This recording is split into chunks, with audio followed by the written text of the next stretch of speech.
Hi mga besi ko! Lumabas nga ako kanina at bumili nga ako sa convenience store ng 2 gatas ng kremesada at 2 Oreo nga para nga dito sa gagawin ko. Dahil yung mga anak ko nga besi, mahilig nga bumili ng ice cream tapos nakukulangan nga sila sa tag-isa. Eto nga at ginawan ko na nga lang ng paraan besi, bumili nga ako neto para nga din lahat kami makakain. At sobra pa nga to besi, dahil madami nga magagawa itong 2 latang kremesada mga besi ko. Kailangan nating simutin yan, besi, dahil binayaran natin yan. Charing!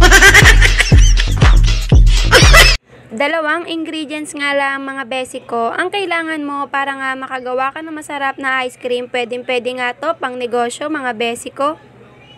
Pero nga besi, bago yan maging ice cream, kailangan mo nga munang i-chill ng 24 hours mismo yung 2 gatas nga para nga kumapal yung texture niyan o yung volume pag ginalo mo na nga yan mga besi. At mas mainam nga sana besi kung gagamit ka ng hand mixer, gawa nga na mapapagaan yung gawa mo o mapapabilis na nga rin.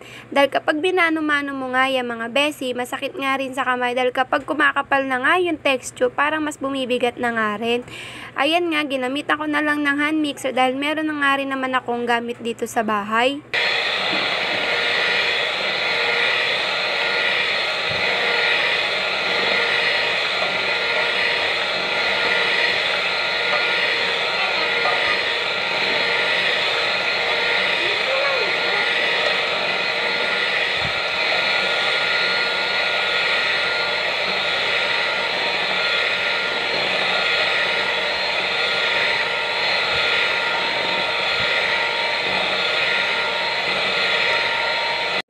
Para sa akin nga mga besi ay okay na yung kapal ng kremesada.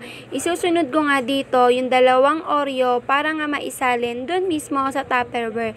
Dahil eto nga mga besi ang magsisilbing flavor ng ice cream natin. Isinalin ko nga yung 2 sachet na yan besi at ipagpapatuloy ko nga lang haluin. At mas kakapal pa nga yan besi dahil haluin mo pa nga ulit yan. Pinagpatuloy ko nga lang mga besi para nga mas kumapal pa yung volume ng kremesada.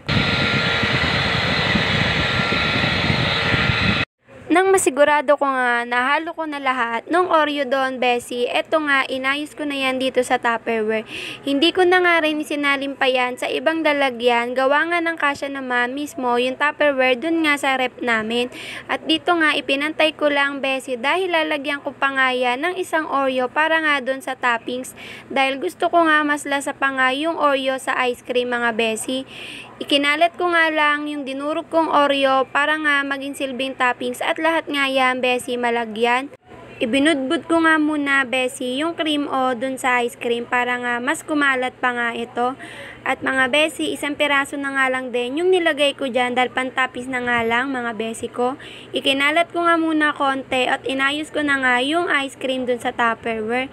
Nung matigas na nga yan besi, eto na nga kalahating Tupperware nga din yung nagawa namin. Kung makikita nyo nga dyan besi, matigas nga yan. At eto nga, ginamitan ko nga ng sandok ng kanin.